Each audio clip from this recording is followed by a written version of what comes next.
records ay nagpakita pagkatapos ng ma-dry up ang Euphrates River. Oo mga kaibigan, ito ay isang puzzling na balita at jaw-dropping discovery na kumakalat ngayon sa social media platforms na may mga exploding na hashtags at mga captivating na mga stories patungkol sa treasure ng Euphrates River, ang pinakamahabang river sa buong mundo na kung saan ito ay nagfa-flow mula Turkey, Syria at Iraq. At ito ang pinaka-importanting source ng water sa mga irigasyon at pinagkukunan ng maiinom na tubig ng milyon-milyon na mga tao na malapit dito. At very historical ang Euphrates River sapagkat ito ay nababanggit sa Biblia.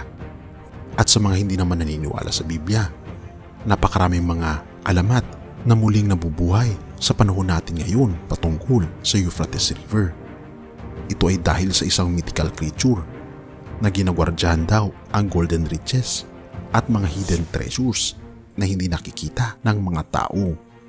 Ngunit ang nakakamangha nito lamang ay habang nakikita nila ang shortage ng water, mayroon silang napansin na isang gold deposits sa riverbed dahil sa pag-shrink ng river. Atin itong pag-usapan mga kaibigan.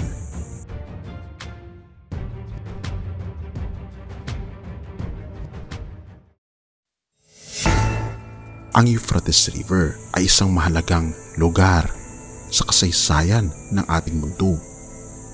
Dahil binabanggit sa Biblia, ito ang isa sa mga river na pinakauna sa buong mundo na kung saan binabanggit ng mga Bible scholars, ito ang isa sa mga river ng Garden of Eden.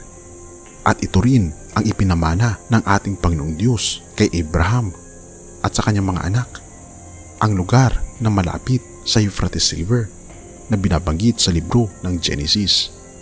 Ngunit ang nakakamangha nito mga kaibigan ay ngayon lamang ay nagkaroon ng gold rush sa rehiyon ng Euphrates River para ito ay minahin ng napakaraming mga individual dahil gusto nila na makuha ang mga ginto na nandito sa Euphrates River.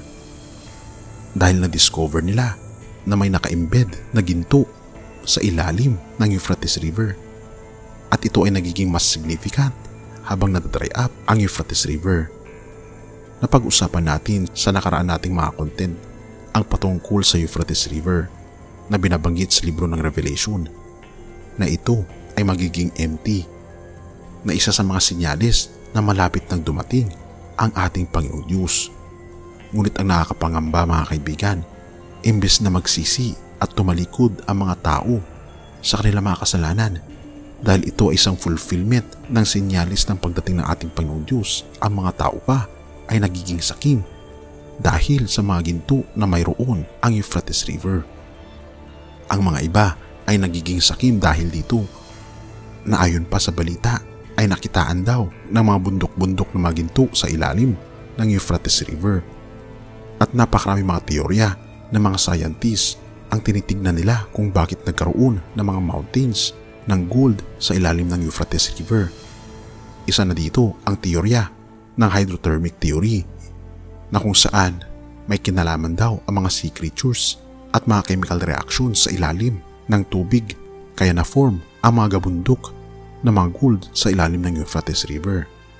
Ang iba naman ng mga scientists kanilang binabanggit na mayroon daw mga meteorites na tumama sa Euphrates River at nagkaroon ng mga gold deposits na ito ay hindi galing sa mundo kundi ito ay galing sa outer space. Habang ang iba naman mga kaibigan ay binabanggit nila na ang Euphrates River talaga ay mayaman sa ginto.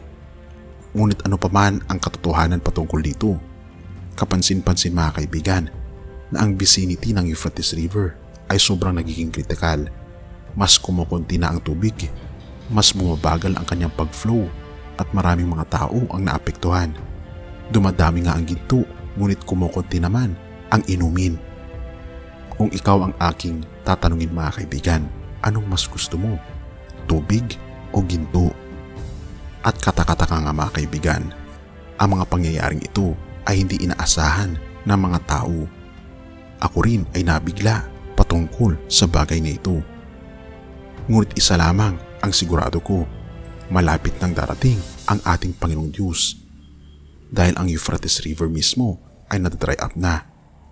Ating basahin ito sa Pahayag 16, verse 12 to 15. At ibinuhos ng ika-6 ang kanyang mangkok sa malaking ilog na Euphrates at natuyo ang tubig nito upang mahanda ang dadaanan ng mga haring mula sa sikatan ng araw. At nakita kong lumabas sa bibig ng dragon at sa bibig ng hayop at sa bibig ng bulaang propeta ang 3 espiritong karumal-dumal na gaya ng mga palaka. Sapagkat sila'y mga espiritu ng mga demonyo na nagsisigawan ng mga tanda na pinaparoonan nila ang mga hari sa buong sanglibutan upang tipunin sa pagbabakas sa dakilang araw ng Diyos na makapangyarihan sa lahat. Narito ako'y pumaparitong gaya ng magnanakaw, mapalad siyang nagpupuyat at nag-iingat ng kanyang mga damit na baka siya'y lumakad na hubad at makita nila ang kanyang kahihiyan. Mga kaibigan, hindi importante ang mga ginto o anumang mga pilak sa mundo, kundi ang pinaka-importante sa lahat ay ang ating kaligtasan. Sapagkat sa langit na bayan, punong-puno ng ginto ang bayan na ito. Ngunit ang tunay na ginto natin mga kaibigan ay walang iba kundi ang ating Panginoong Hesus. Siya ang dapat nating i-treasure dahil siya ang magbibigay sa atin ng buhay na walang hanggan. Sobra ang kanyang pag-ibig sa iyo na sa pamamagitan nito mga kaibigan, makikita natin na tayo ay tinatreasure niya bilang mga ginto. Purihin ang ating Panginoong Diyos at salamat kaibigan sa iyong panonood. Tayo'y manalangin. Ama naming banal, mga pangyarihan naming Diyos, kami po'y lubos na nagpapasalamat sa inyo. Sa inyong walang sawang pag-aalaga sa amin, ipinapakita niyo sa aming Panginoon na hindi mahalaga ang ginto o anumang mga bagay sa mundo, kundi ang pinakamahalagang dapat isaalang-alang po namin ngayon ay ang aming kaligtasan. Tulungan kami Panginoon na maligtas at makita Panginoon ang inyong pong plano para sa amin, hindi lamang dito sa lupa, kundi sa langit na bayan magpakailanman. Kasama po ninyo at kasama ang aming buong pamilya at mga kaibigan. Salamat Panginoon sa patuloy na pag-aalaga sa amin at patawarin po kami sa lahat ng aming pagkukulang at pagkakasala, pagkat ito'y aming samot hiling sa matamis na pangalan ng aming Panginoong Hesus. Amen.